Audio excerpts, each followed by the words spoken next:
সকাল 11টায় রয়েছে বৈঠক। নজর কিন্তু রয়েছে কিন্তু আমাদের এই বৈঠকের দিকে। তবে প্রতিশ্রুতি কিন্তু আগেই দেওয়া হয়েছিল। বিধানসভা ভোটের আগে বিজেপির সংকল্পপত্র, সেখানে প্রতিশ্রুতি ছিল যে ক্ষমতা এলে সমস্ত সরকারি কর্মচারী এবং পেনশনভোগীদের জন্য কেন্দ্রীয় হারে মহার্ঘ ভাতা নিশ্চিত করা হবে এবং সপ্তম বেতন কমিশন বাস্তবায়ন করা হবে।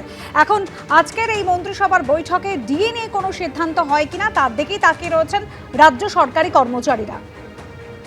আর এই প্রতিশ্রুতি নিয়ে কেন্দ্রীয় স্বরাষ্ট্রমন্ত্রী অমিত শাহ তিনি কি বলেছিলেন শোনাবো।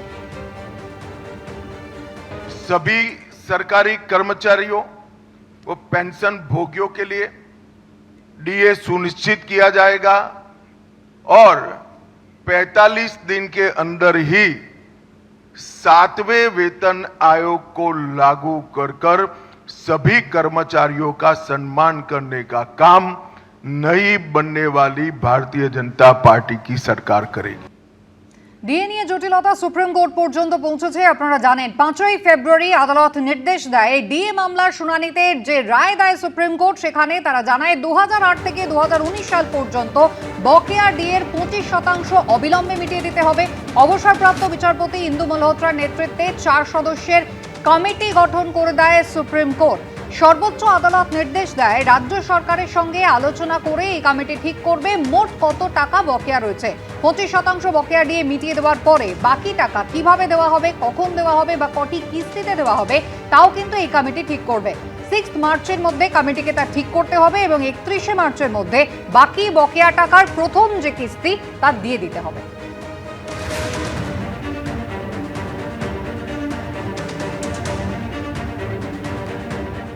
সুপ্রিম কোর্টের নির্দেশ কিন্তু আগেও ছিল, কিন্তু সেই নির্দেশের পরেও তৎকালীন রাজ্য সরকার বকেয়া ডিএ মেটায়নি, বরং 6ই মার্চ বকেয়া ডিএ মেটাতে আরও সময় চেয়ে সুপ্রিম কোর্টের দ্বারস্থ হয়েছিল রাজ্য সরকার। বিধানসভা ভোটে খরচের কারণ দেখিয়ে 31শে ডিসেম্বর পর্যন্ত সময়সীমা বাড়ানোর আবেদন করে তারা।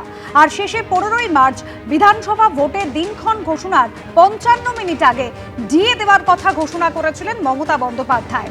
যদিও রাজ্য সরকারি কর্মচারীদের একাংশ দাবি করেন সুপ্রিম কোর্টের নির্দেশ মেনে বকেয়া ডিএ দেওয়া হয়নি।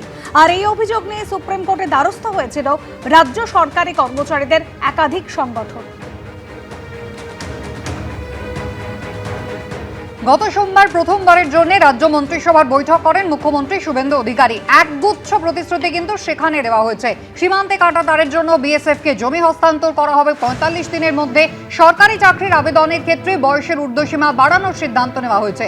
পশ্চিমবঙ্গে আয়ুষ্মান ভারত প্রকল্প চালু হচ্ছে। গত সোমবার প্রথমবার মন্ত্রিসভার বৈঠকে এরকম বেশ কিছু অত্যন্ত গুরুত্বপূর্ণ সিদ্ধান্ত নেয় বিজেপি সরকার। ভোটের আগে দেওয়া কথা তারা রেখেছে, আর এতে আশার আলো দেখছেন এখন রাজ্য সরকারি কর্মচারীরা।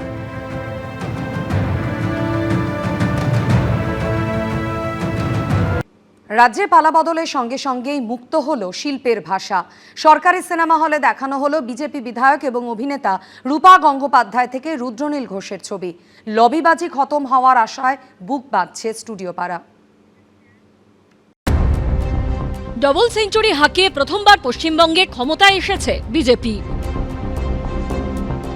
গেরুয়া ঝড়ে রাজ্যে পালাবদলের সঙ্গে সঙ্গে টালিগঞ্জের স্টুডিও পাড়াতেও চোখে পড়েছে পরিবর্তনের ছবি। শেষ পর্যন্ত নন্দনে জায়গা পেল SRFTI এর ছাত্র জয়ব্রত দাসের আলোচিত ছবি the academy of fine arts. শুক্রবার থেকে নন্দনে চলছে সমর্পণ সেনগুপ্তর ছবি প্রত্যাবর্তনও। The academy of fine arts ছবিটি তৈরি হয় 2021 সালে, কিন্তু ফেডারেশনের নিয়মের বিরোধিতা করে ছবি নির্মাণ করার অভিযোগে আটকে যায় ছবির মুক্তি। দীর্ঘ টানাপোড়েনের পর ছবি মুক্তি পেলেও জায়গা পায়নি কোনো সরকারি হলে। সেই ছবিটি এবার দেখানো হলো নন্দনে। আমরা বরাবরই চেয়েছিলাম যে নন্দনে যাতে আমাদের ছবিটি দেখানো, এটা শুধু আমাদের নয়, যে কোনো ফিল্ম মেকারের স্বপ্ন যে নন্দনে যাতে তার ছবিটি বড় স্ক্রিনে দেখানো হয়। একটা জিনিসই নতুন সরকারের কাছে চাই, যে ভয় ছিল, যে প্রতি পদে যে বাধা ছিল এবং যে দুর্বিষহভাবে আমরা 7 দিন কাটিয়েছিলাম ছবিটার মুক্তি পাওয়ানোর আগে, সেইভাবে মানে ট্রমাটাইজিং মোমেন্ট ভবিষ্যতের কোনো ফিল্ম মেকারের সাথে যেন না হয়। থেকেই প্রচণ্ডভাবে প্রত্যয়ী যে এইবার আবার আমাদের যে বাংলা সিনেমার যে স্বর্ণযুগ যেটা ছিল, যেটা নিয়ে আমরা গর্ববোধ করতাম এবং সারা পৃথিবী যেটা নিয়ে ভাবতো, কারণ একটা সময় আমাদের বাংলার যে ফিল্ম ফেস্টিভ্যাল সেটা কিন্তু শুধু মানে দেশের নয় গোটা বিশ্বের নাম করা ছিল। আবার সেই সবগুলো হবে, আবার আমরা প্রচুর ভালো ভালো বাংলা ছবি বানাতে পারবো। The academy of fine arts ছবিতে অভিনয় করেছেন রুদ্রনীল ঘোষ, রাহুল বন্দ্যোপাধ্যায়, সৌরভ দাস, ঋষভ বসু, পায়েল সরকার, সুদীপ মুখোপাধ্যায় ও অন্যরা। শাসক দলের অন্যায় দেখে মুখ বন্ধ করে থাকবে বা অন্যায় দেখবার পরেও যারাই যে মানুষের দ্বারা আশীর্বাদ পেয়ে ব্যক্তিদের নাম হয়েছে বা পরিচিতি হয়েছে, তাদের নিজেদের পেট এবং প্রাণ বাঁচাবার জন্য তারা যদি এই মমতা বন্দ্যোপাধ্যায়ের নির্দেশে যেভাবে অরূপ স্বরূপ বিশ্বাসদের পাশে দাঁড়াতেন, তারাই যোগ্য হিসেবে বিবেচিত হতেন এবং কাজ পেতেন। যোগ্য তিনি কাজ করবেন।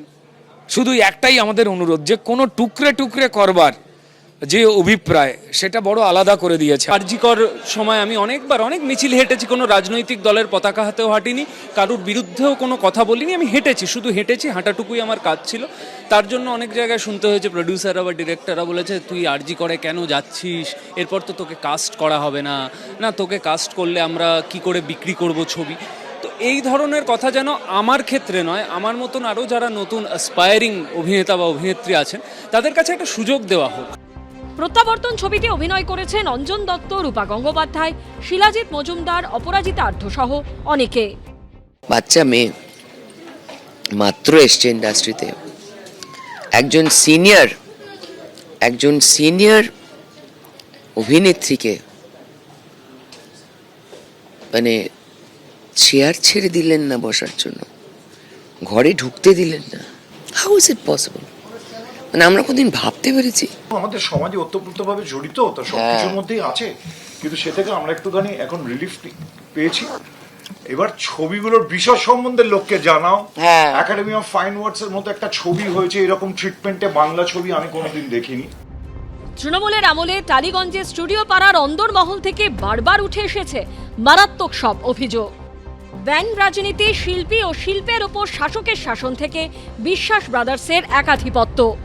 প্রাক্তন মন্ত্রী অরূপ বিশ্বাসের ভাই এবং ফেডারেশন অফ সিনে technicians and workers of eastern ইন্ডিয়ার সভাপতি স্বরূপ বিশ্বাসের ভূমিকা নিয়েও ক্ষুব্ধ স্টুডিও পাড়ার একাংশ। কাটমানি একদম স্বরূপ বিশ্বাস নাম করে বলছি, ওখানে তো দুই ভাইয়ের রাজত্ব ছিল, অরূপ বিশ্বাস, স্বরূপ বিশ্বাস। তাদের কারণেই তো আমরা এতদিন কাজ পাইনি। 3.5 বছর 4 বছর আমরা ব্ল্যাক লিস্টেড ছিলাম। কিছু শিল্পী, একটা কাজ আমাদের করতে দেওয়া হয়নি। ডিরেক্টর প্রডিউসাররা কি আমাদের ডাকতেন না? ডাকতেন। লিস্টেড হওয়ার পরে সেই নামগুলো আলাদা করে কেটে দেওয়া হতো, যে এদেরকে বাদ দিয়ে দেওয়া হয়। এবারের নির্বাচনে টালিগঞ্জ বিধানসভায় বিজেপি প্রার্থী অভিনেত্রী পাপিয়া অধিকারীর কাছে 6013 ভোটে পরাজিত হয়েছেন তৃণমূল প্রার্থী ও প্রাক্তন মন্ত্রী অরূপ বিশ্বাস। অনেকেই জানতে আগ্রহী, তাহলে কি বিশ্বাস ব্রাদার্সের প্রতি বিশ্বাস হারিয়েছে টালিগঞ্জ? কারণ যাই হোক, লবিবাজি খতম হবার আশায় বুক বাজছে স্টুডিও পাড়া। অর্ণব মুখোপাধ্যায়ের রিপোর্ট, এবিপি আনন্দ, কলকাতা। এবিপি আনন্দ, এগিয়ে থাকে, এগিয়ে রাখে।